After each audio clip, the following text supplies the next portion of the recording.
Hey there, listen, today I thought I'd share a little real estate tip with you about cash flow. See, a lot of you that subscribe to my list and that follow me in any manner, whether you're here on YouTube looking at this, whether you get my emails and click on the link to watch these videos or whatever, I've gotten a lot of you that ask about cash flow. See, I talk an awful lot about wholesaling, about fixing and flipping, which are both great business models, but they're both transactional. So nothing wrong with that, but they're transactional, which essentially means that we can make chunks of money, but as soon as we stop doing that activity, eventually we're going to stop making any money doing that. So if we stop doing marketing, we're not going to get any leads. Without any leads, we're not going to get any deals. Without any deals, we don't make any money, right? So it's still a really great business, but it's still very transactional.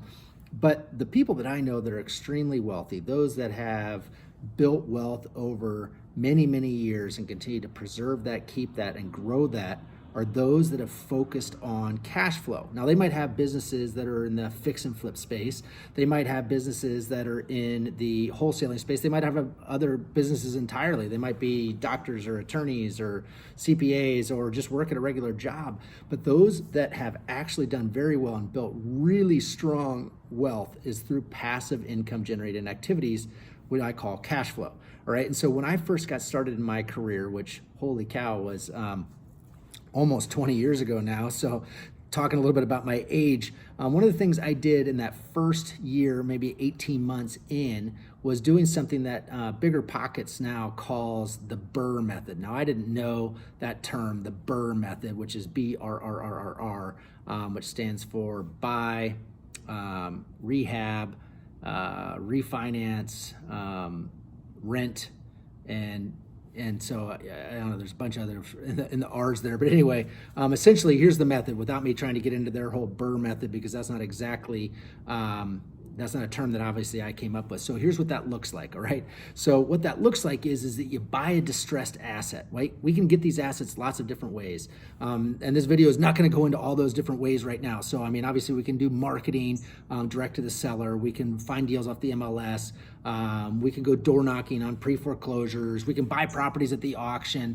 Lots and lots of different ways to get deals. But when I say a deal, I mean something that's not retail, something that's actually a deal, right? That's distressed in some way, financially, physically, or both, right? And so we're getting this deal and we get that property and we buy it. And let's say we buy that with private money or hard money financing, right? So we've got this short-term debt that we were able to acquire this property with, and we got this deal, right? So we've got this deal now using this short-term debt, and now we get to work on it really quickly, right? So we're gonna get this in rent-ready condition. Now, rent-ready is not the same as top of market. We're gonna sell this to fix and flip it, right? So this is just the best condition that we can for rent-ready, right? So it's a little bit lower grade.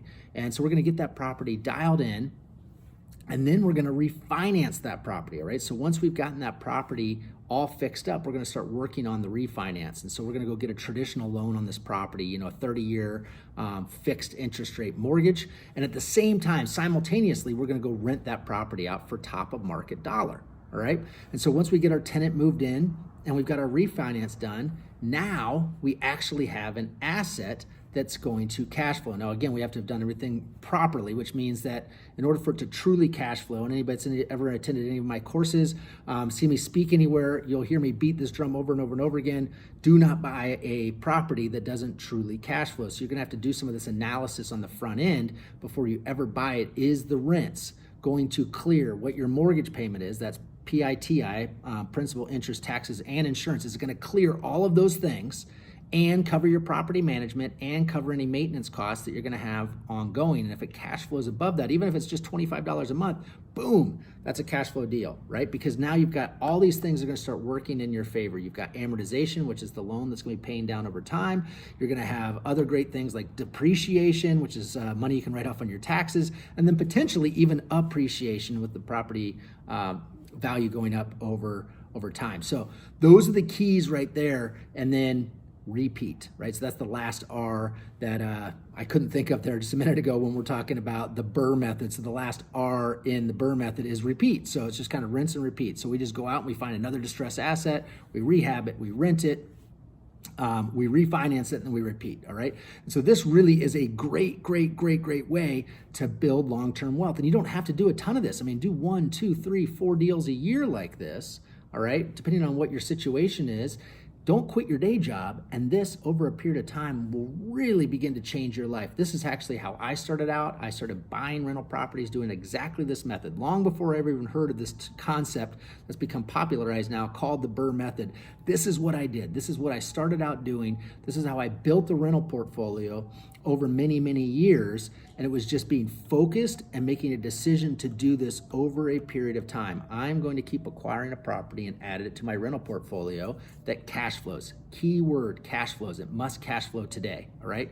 So go ahead and go get that private money financing, go get that hard money financing, find that asset, get it under contract, refinance it, get it rehabbed, get it rented, all right, and then repeat, all right? So go do that today, because the more that you can begin educating yourself on this process, the more that you can start taking action on doing these things. Please, please, please take some action. The more that you can go do that, the more that it's going to change your life in the future. So anyway, this is Andy Werner, Wingman Werner on Instagram, and I appreciate you being here, watching this video, and I hope this will impact your life today and into the future. Take action and do some of this stuff. See you soon.